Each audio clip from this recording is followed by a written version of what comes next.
Bem, então, como é comum nas todas as outras 6 cartas que nós já analisamos, a carta é dirigida ao mensageiro da igreja. É muito importante entendermos que a palavra grega angelos significa mensageiro. E a palavra grega aqui é angelos, que não está traduzida. Isso eu já disse aos irmãos que é muito comum acontecer nos textos bíblicos do Novo Testamento. Muitas palavras gregas não são traduzidas. Elas são aportuguesadas. Elas são transliteradas. Elas vêm para a nossa língua sem tradução. E aí, ao vir para a nossa língua sem tradução, a gente precisaria conhecer o conceito, a ideia dessa palavra. E, por isso, é importante entendermos que aqui, quando o tradutor coloca a palavra anjo, ele está transliterando, que a palavra grega é angelos. O que significa a palavra angelos? Significa mensageiro. Aquele que anuncia uma mensagem de terceiro para terceiro. O mensageiro, ele não é o dono da mensagem. A mensagem não é dele. Ele é o transmissor. Ele é o anunciador. Ele recebe a mensagem do dono da mensagem e leva a mensagem ao destinatário da mensagem. Então, esse é o significado da palavra angelos, o mensageiro, aquele que anuncia, aquele que proclama. Assim, se fosse ser traduzido, se traduzisse, seria assim: ao mensageiro da igreja de Laodiceia escreve. Ou seja, então quem é o mensageiro da igreja? Quem é aquele que transmite a mensagem à igreja, que não é a mensagem sua? Quem é aquele que anuncia à igreja uma mensagem que não é dele, mas é de outro? Então você tem a figura dos líderes, do pastor, do bispo, do profeta, porque no início, no Novo Testamento, nas igrejas primitivas, havia vários termos que eram utilizados para os líderes das igrejas. Eles eram chamados de vários títulos diferentes. Ou era chamado de presbíteros, ou era chamado de bispo, ou era chamado de profeta, ou era chamado de diácono, ou era chamado de outro nome, e assim, vários títulos haviam presentes. O título de pastor inicia-se na Reforma Protestante. É a partir da Reforma Protestante que os protestantes introduzem esse termo para o líder. Mas antes, nem ele era utilizado de uma forma como hoje é utilizado. Mas o mensageiro da igreja é aquele que é o líder da igreja, aquele que anuncia a palavra. Então a esse se dirige. Como o tradutor não traduziu a palavra, ele botou a palavra anjo, que é a transliteração de angelos, somos às vezes induzidos a achar que está falando de um anjo, de um ser espiritual, um ser celestial. Tá bom, irmãos? Então, a palavra angelos, tradução dela é mensageiro. Então, a tradução seria: ao mensageiro da igreja escreve, para que ele então transmita à igreja, que é o caso que se faz em todas as épocas. Quem é o autor da mensagem? Quem é o dono da mensagem? Então, ele se apresenta, no caso aqui, com 3 títulos.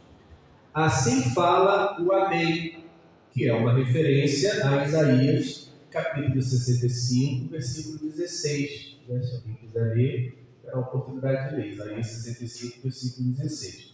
Uma coisa que eu já falei com vocês no Apocalipse é que os títulos que eram utilizados a Deus, o Pai, são utilizados para Jesus. Por exemplo, em Isaías 65, verso 16, o Amém, ou seja, o verdadeiro, a verdade, é o título para Deus, o Pai. Aqui é utilizado para Jesus. Então, no Apocalipse vai acontecer isso várias vezes. Aquilo que é o título para Deus e Pai, utilizado no Antigo Testamento, vai ser utilizado para Jesus. Tá? Como aqui o Amém, que está indicado aqui. O Amém é ou a verdade, ou aquele que é, ou assim seja, né? Esse é o significado da palavra amém, que é a confirmação verdadeira daquilo que é dito, né? Muitas vezes a gente nem sabe o que significa amém, fala amém e não sabe o que significa amém, né? Amém não é uma palavra grega, amém é uma palavra aramaica, que vai significar a confirmação, que vai dizer sim, é verdade, aquilo que é verdade, aquilo que é a verdade. Por exemplo, várias vezes Jesus vai dizer amém, amém, assim vos digo. Aí como é que se traduz? Na verdade vos digo. Então, no texto grego, né, está lá a palavra amém. Amém, amém, eu vos digo. Aí Jesus fala algo. Aí na nossa tradução, muitas vezes está lá. Na verdade vos digo. É a tradução do amém que Jesus utiliza no início das suas falas, que requer atenção daqueles que escutam. Então, amém significa verdadeiro, verdade, significa uma confirmação. Por isso nós dizemos amém na oração, nós confirmamos. Né? Quando o irmão ora, quando a irmã ora, e a gente está acompanhando a oração do irmão e da irmã, ele está orando em nosso nome. É muito importante e oportuno também falar sobre isso. Quando na igreja, na congregação reunida, alguém está orando, ele está orando em nome de todos os presentes. É claro que se a gente está individual, cada um faz a sua oração. Mas quando a gente está coletivamente reunido, né, quando a gente está no corpo, quando a igreja está reunida e ora-se, um ora em nome de todos. Então a igreja está orando na pessoa daquele que está falando a oração. E como é que isso é confirmado? É confirmado pelo amém. Né? Quando o irmão ou a irmã, na congregação reunida, eleva a sua voz em oração e nós acompanhamos a oração do irmão e da irmã, que é a igreja que está orando, tá? É muito importante isso, é a igreja que está orando. A pessoa é o porta-voz. O irmão ou a irmã que está conduzindo a oração, ele fala em nome da igreja. Ele é o porta-voz da igreja. É a igreja que está em oração, não é aquela pessoa. Não é uma oração individual, é uma oração coletiva. A oração é da igreja. Então a igreja está orando na voz daquele irmão ou daquela irmã. E como que a igreja confirma que realmente essa oração é dela? Como é que a igreja confirma que aquele irmão ou aquela irmã está orando em nome da igreja toda? Que a igreja toda está orando? Confirmamos pelo amém. Quando a gente diz amém, a gente está dizendo é verdade. Ou seja, o irmão ou a irmã que acabou de orar em nome da igreja, orou também em meu nome. E eu confirmo isso. E eu digo que é verdade. Eu confirmo a oração do irmão. É verdadeira a petição que ele fez. É verdadeira o louvor que ele fez. É verdadeiro o agradecimento que ele fez. Eu confirmo com amém dizendo, é verdade. Então é esse o significado do amém. Então quando a gente está em oração na igreja, quando um irmão ou irmã ora, é a igreja que está orando. Por isso é necessário atenção, por isso é necessário prestar atenção, por isso é necessário acompanhar a oração e confirmar. Como é que nós confirmamos? Com amém. Tá? Então não deixe de dizer amém na oração que a igreja faz na pessoa de um irmão ou de uma irmã. Claro, se você concorda, né?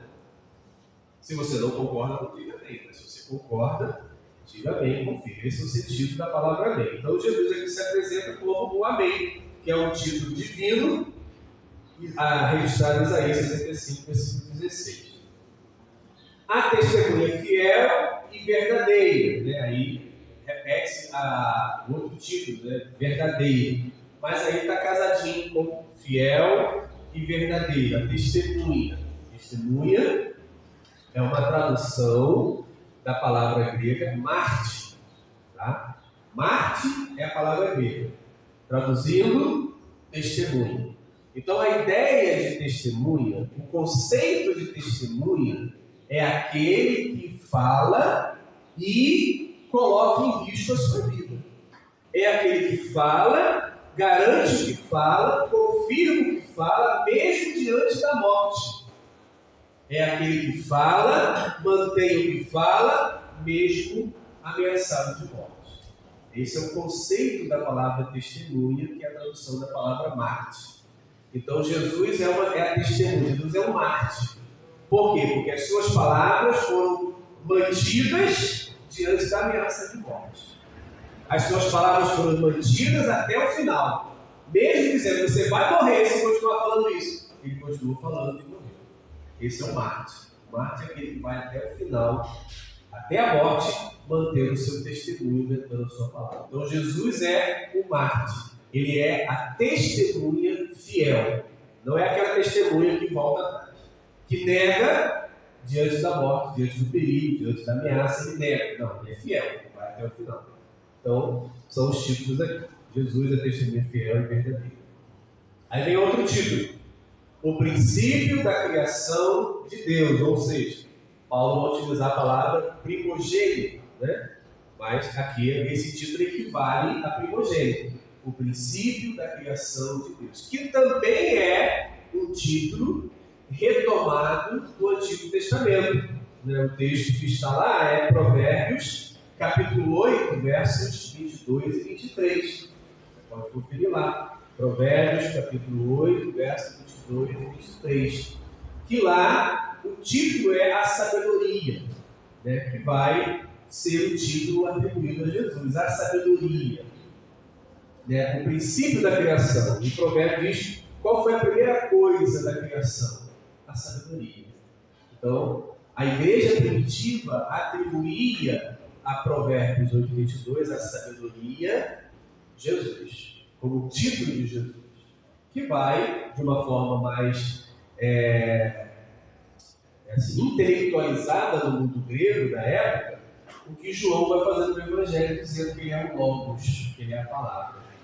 De uma forma mais intelectualizada, vai dizer a mesma coisa, a sabedoria. Então, aqui estão os títulos de Jesus. O princípio da criação de Deus. A sabedoria, segundo Provérbios 8, 22 e 23. O primogênito, segundo o apóstolo Paulo. Conheço a tua conduta, conheço as tuas obras. Mais uma vez, a gente observa que o olhar de Jesus é para as obras. O olhar de Jesus é para o comportamento, é para a conduta, é para o que a gente realiza, o que a gente faz. Observe que poucas vezes ele vai falar sobre o que se crê, o que se acredita. Por quê? Porque o comportamento é o que revela o que se crê. Se aquilo que eu creio muda o meu comportamento, assim é. Ou seja, então eu olho para o comportamento. E é o comportamento que diz o que eu acredito. Se eu acredito naquilo que Jesus falou e comporto de forma diferente, então eu não acredito. Então é só uma confissão oral, uma confissão intelectualizada, uma confissão mental que não diz respeito à vida, ao viver, à experiência e à relação, o relacionamento. É a conduta, é o comportamento que expressa o que eu creio. Por isso o olhar de Jesus sempre está na conduta. Conheço as suas obras, conheço o que você faz, conheço o que você realiza. E qual é a condenação de Jesus à igreja de Laodiceia? É uma condenação que já aconteceu a outras igrejas do Apocalipse. Já aconteceu com as outras cartas, que é a mistura. E como ele vai trabalhar a ideia da mistura? Como é que ele vai trabalhar a ideia de que você não é verdadeiro, que você não é autêntico? Aí utiliza as metáforas para a mistura. Nesse caso aqui, qual foi a mistura, qual foi a metáfora da mistura que ele utilizou? Qual foi a metáfora da mistura que ele utilizou? Então, quando se mistura o quente e frio, qual é o resultado da mistura de quente e frio? Quente e frio. Morno. Então o problema aqui está onde? Em ser morno. Não é em ser quente ou em ser frio. É em ser morno. E o ser morno significa o quê? Que houve uma mistura.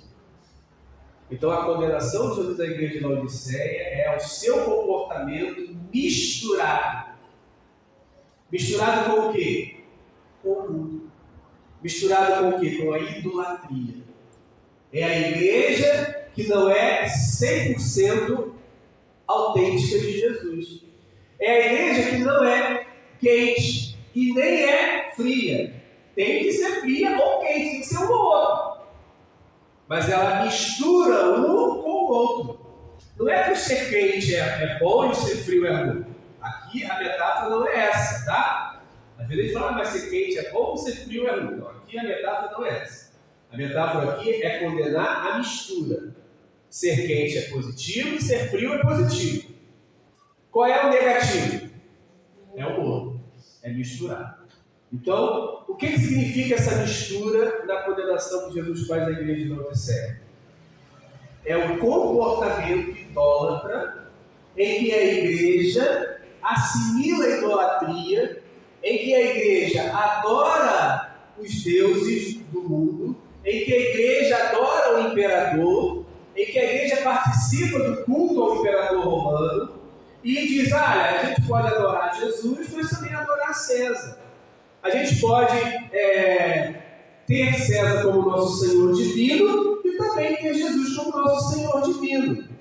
Essa adequação, essa adaptação, essa mistura é que está sendo condenada aqui. E isso, como eu já expliquei para vocês nas outras cartas, era a grande tentação das igrejas da Ásia.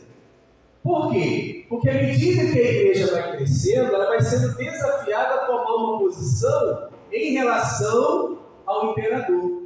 E isso era uma característica de uma era, de uma dinastia romana chamada Flaviana.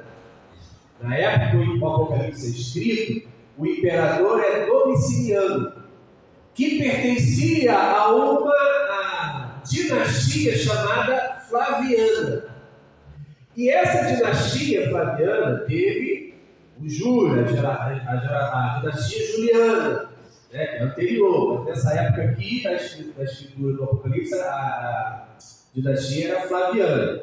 E o imperador da época era o Domiciano.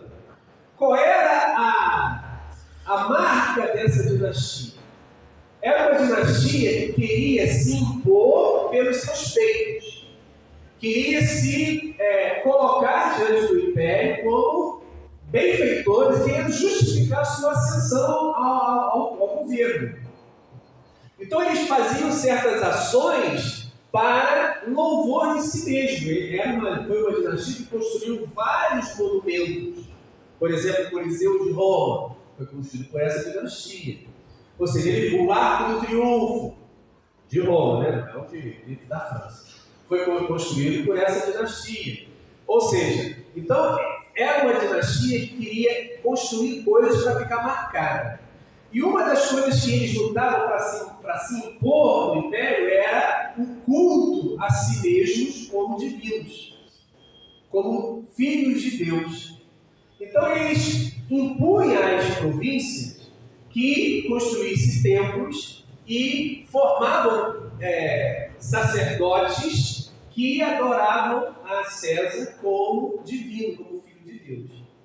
E isso era nas cidades. Então você imagine numa cidade como a nossa aqui, de repente um governante se proclama divino, filho de Deus, estabelece um templo, estabelece um conjunto de sacerdotes e ele quer ser adorado, e nas datas cívicas das cidades, nos feriados, é feito um culto a ele.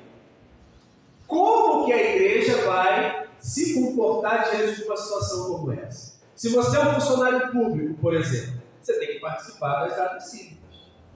Você tem que participar dos eventos, porque não é uma questão só de religião. Hoje, a gente tem assim, mais ou menos separado. Estado e religião. Mas na época não era assim, não. Tudo que era o Estado era religião. Então o governador falava assim, o imperador falava assim, hoje é feriado de adoração ao imperador como filho de Deus. É feriado. Os funcionários públicos vão todos para os palácios fazer a comemoração. Vai ter um banquete, vai ter um ritual, vai ter um sacrifício, vai ter tudo. Então você é funcionário público, você tem que estar lá. Se você não está, você corre o risco de perder o emprego. Você corre o risco de até ser preso, porque você está indo contra o imperador. Não é que Roma proibia as outras religiões. Você podia ter qualquer religião. No Império Romano havia liberdade religiosa, mas você tinha que adorar o imperador também. Então a igreja é tentada nessa situação. Podemos adorar Jesus? Podemos. Podemos ter Jesus como nosso Filho de Deus, como nosso ser divino, como nosso mestre? Podemos, mas tem que adorar o imperador também. Essa mistura tinha que acontecer. Então as igrejas eram tentadas a fazer uma adequação, fazer uma forma que ela adorava o imperador e adorava Jesus. Em que os membros da igreja, para não perder os seus empregos, havia ali uma doutrina que facilitava essa adoração. Ou os membros da igreja que tinham negócio com o governo, né? Compravam, vendiam do governo, dependiam do governo, relacionavam-se economicamente com o governo.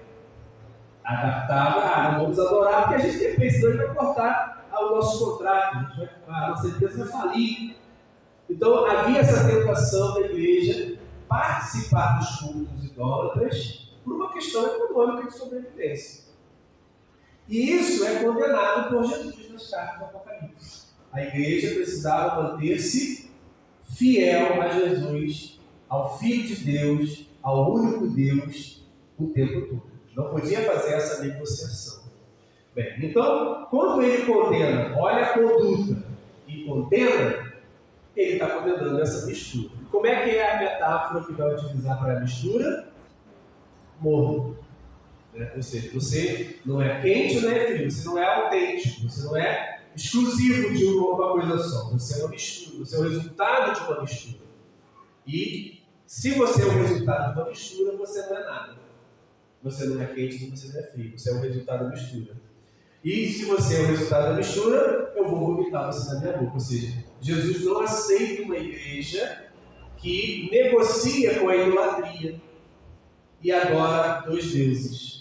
Adora Mamon, adora o Deus dinheiro e adora Jesus. Jesus não aceita essa negociação. Então essa negociação é apresentada aqui como morno. Assim porque és morno, nem frio nem quente, estou para te vomitar de minha boca. Então está claro para nós agora a metáfora que ele está dizendo: ser morno é ser misturado, ser morno é não ser autêntico, não ser frio, que originalmente somos quentes ou somos frios. Ser morno é uma mistura. Isso se dá. Essa questão de mistura, hoje não seria de uma forma diferente com a mesma situação? A igreja, no caso, muitas igrejas não se dobrar diante de alguma circunstância, tem uma disciplina, não seria mais ou menos um paralelo? A mistura moderna, claro que existe, né? A igreja hoje também é tentada a misturar-se, né? A se adaptar a um sistema injusto, a um sistema desigual, a um sistema onde o dinheiro é que manda, onde o dinheiro é o Deus, né? Onde a gente não está preocupado com as pessoas, mas com o dinheiro. Né? Esse amor ao materialismo. Jesus falou para a gente que o dinheiro é o Deus. Né? Então, a igreja às vezes pode negociar e está adorando Jesus, mas também está adorando Mamon. Jesus é importante, mas o dinheiro é o Senhor. Então, no caso do dinheiro como Deus, isso pode acontecer sim, e acontece, a tentação. E não apenas o dinheiro como Deus, mas muitas outras questões do mundo, da sociedade injusta, diferente do que Jesus falou, o contrário do que Jesus falou. Uma mistura da justiça com a injustiça. Da justiça com a injustiça. Verdade com a mentira. As duas coisas juntas prevalecem. Isso. Aí é o morno. É o morno. Você ou adora a César, ou você adora Jesus, mas você faz uma mistura. Ou você adora o dinheiro, ou você adora Jesus. Aí você tenta encaixar os dois. Agrada um, mas quer agradar o outro. Isso aí. Então esse morno é a alusão à mistura. Uma igreja misturada. Tudo em nome de Deus. Sim, é a adaptação, Você não quer perder Jesus, mas também não quer perder os benefícios da relação com o sistema contrário ao ensinamento de Jesus. Você quer as duas coisas. Então, o morno fala dessa mistura. Você tem o quente, você tem o frio na mesma água. Né? Aí você tem o morno. Essa é a ameaça de Jesus. E a outra questão que ele condena aqui é a postura da igreja, pois dizes: sou rico, enriqueci e de nada mais preciso. Não sabes, porém, que és tu o infeliz. Aí ele vai usar os termos contrários. Né? Miserável, que é o pobre, contrário de rico. O cego, é o contrário do que enxerga. E é o nu, o contrário daquele que se veste. O que isso significa? São três metáforas que falam da espiritualidade. Né? E no Evangelho de João, no texto de João, isso é utilizado várias vezes. Né? Como a cegueira é símbolo do não conhecimento da vontade do Senhor. A nudez é estar exposto à sua vergonha, não está santificado, não está justificado por Jesus. E a pobreza é a miséria de uma vida longe de Deus. Ou seja, então, enquanto que na realidade da vida eles tinham dinheiro, eram pessoas que tinham recurso, era uma igreja pobre, era uma igreja que estava numa cidade com uma produção de roupa, né? Era uma cidade que tinha uma produtividade de vestuário que exportava, ou seja, ela era conhecida pela produção de roupa que tinha na cidade, e também era uma cidade conhecida por um remédio, não apenas um colírio, mas também tinha um outro remédio para o ouvido que era fabricado nessa cidade. Então essa cidade tinha uma referência a respeito do dinheiro, né? Era uma cidade rica, relativamente rica, era uma cidade que exportava roupa, né? Que tinha uma grande fabricação de roupa dela, e era uma cidade que tinha uma fabricação de remédio, tanto de colírio quanto de ouvido, que não é mencionado aqui, mas também tinha essa fabricação de unguento no ouvido. Então, usa-se essa imagem, essa situação do cotidiano. Vocês têm dinheiro, vocês têm roupa e vocês têm colírio bom para os olhos.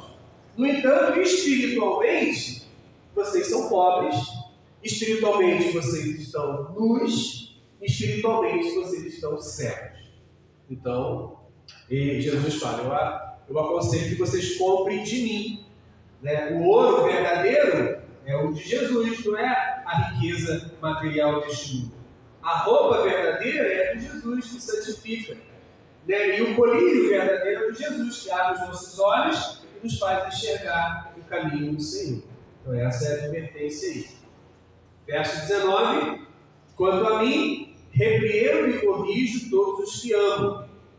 Né? Ele está corrigindo, ele está repreendendo, porque ele ama a igreja. Podia ter deixado para lá, deixar eles viver os seus pecados. Mas ele corrige, ele está repreendendo a igreja, porque ele ama a igreja, ele quer salvar a igreja, ele não desiste da igreja. Então ele diz: recobra, levanta-te, pois o fervor e converte. Volte ao seu fervor, à sua fé fervorosa, e se arrepende, converte. Por quê? Porque eu estou perto de voltar. E aí entra o versículo 20, essa metáfora de Jesus está à porta. O que significa essa expressão? Jesus está perto da porta, está próximo da porta, está à porta. O que significa essa expressão lá no Evangelho ou nas cartas do Novo Testamento? Da vinda de Jesus. Então, quando ele fala eu estou à porta, significa que eu estou perto de voltar. Aqui, a que ponto ele está perto? Qual é a distância dessa proximidade? Batendo. Ou seja, ele não está perto da porta a 1 quilômetro. Ele não está perto da porta a 10 metros. Ele está tão perto, mas tão perto, que já está batendo. Não pode bater quem estiver perto. Ou seja, então Jesus está perto da porta, por isso que bate. Está escutando ele bater? A igreja está escutando ele bater? Ou seja, se a igreja está acordada, se a igreja está atenta, se a igreja está ligada, ela então escuta Jesus bater na porta e diz: Jesus já está à porta. Jesus já está à porta. Mas uma igreja que está dormindo não escuta ele bater na porta. Uma igreja que está dormindo não vai abrir a porta. Uma igreja que está dormindo não escuta e não sabe que Jesus está à porta. Então é uma advertência aqui à vinda de Jesus. Eis que estou à porta. Ou seja, eis que estou perto de voltar. E já estou batendo. E bate. Estou batendo. Está escutando que ele está perto? Porque não dá para ver, né? Por que não dá para ver? Porque ele está do lado de fora. Como é que você vai ver? Você está do lado de dentro? Não tem raio de visão. Qual é o nosso sentido que detecta que Jesus está perto? É o ouvido, não é o olho. Você olha, você vê a porta fechada. Mas se você abre o ouvido, você escuta que ele está perto. Então, o nosso sentido que nos alerta a respeito da volta próxima de Jesus é o ouvido. Mas se estamos dormindo, não escutamos. Tem uma leitura que liga com a outra, né? Escutar e o remédio para abrir o ouvido. Também tinha isso lá, não ouviu, né? Também tinha. Então, eis que estou à porta e bato. Se alguém ouvir a minha voz e abrir a porta, não tem coração aí, né? A gente que coloca. É a questão de ler o texto e respeitar o que está escrito. A gente coloca aí o coração, mas não tem coração. Eis que estou à porta e bato. Se alguém ouvir a minha voz e abrir a porta, o que acontece quando a igreja abre a porta para Jesus? Ele entra em sua casa. Por quê? Porque a igreja acontecia nas casas. Não havia templo, era casa. Então eu entro em sua casa. A sua casa é a casa da igreja de Laodiceia. É a casa da igreja. Eu entro em sua casa, na casa que é sua igreja de Laodiceia. Eu entro em sua casa. E o que eu faço? Cearei com ele e ele comigo. Então o que acontece aqui hoje, por exemplo, de manhã? Abrimos a porta, porque aí é uma questão profética, né? O que é a questão profética? A ceia é profética. Porque ela fala que Jesus está voltando. Ela fala que Jesus já está entre nós, comendo conosco na sua mesa e nós com ele. Então é profético. Mas ainda não se realizou de forma plena. Se vai realizar de forma plena na sua vinda. Mas ele, pela fé, profeticamente, já está entre nós, na igreja que abre a porta, ele entra, ceia com ele e ele com ela. Então, a ceia do Senhor que celebramos aqui a cada domingo, ela é uma profecia do momento em que Jesus virá e comeremos com ele e ele conosco. É profético. Não é a realização ainda plena, né? Não é a realização plena será na sua vida, nas nuvens. Mas é profético. É pela fé, é espiritual. Então, a mensagem de Apocalipse 3:20 é para uma igreja que está dormindo. É para uma igreja que está desatenta. É para uma igreja que está morna, que se mistura com a idolatria. É para uma igreja que não escuta que Jesus está batendo na porta. É uma igreja que não abre a porta para Jesus. É uma igreja que não come com Jesus e Jesus com ela. Então, temos a questão profética, que anuncia o que virá, e temos a realização da profecia da vinda de Jesus. Temos duas camadas, dois níveis aqui. Qual é o nível que nós estamos vivendo agora? É o nível profético.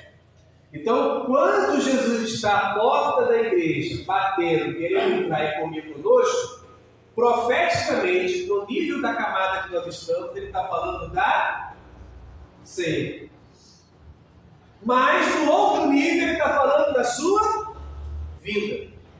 Está claro? Então, no momento que nós estamos participando, estamos antecedendo aquilo que vai acontecer. Antecipando pela fé, profeticamente. Porque a vinda de Jesus é um banquete messiânico, quando nós estaremos na presença do Senhor, comendo e bebendo com Ele. Então, a mesa que nós compartilhamos com Jesus é uma antecipação profética do banquete messiânico que será. Nós podemos perceber. Isso, é profético. É pela fé. A gente já vive, antecipa esse momento pela fé.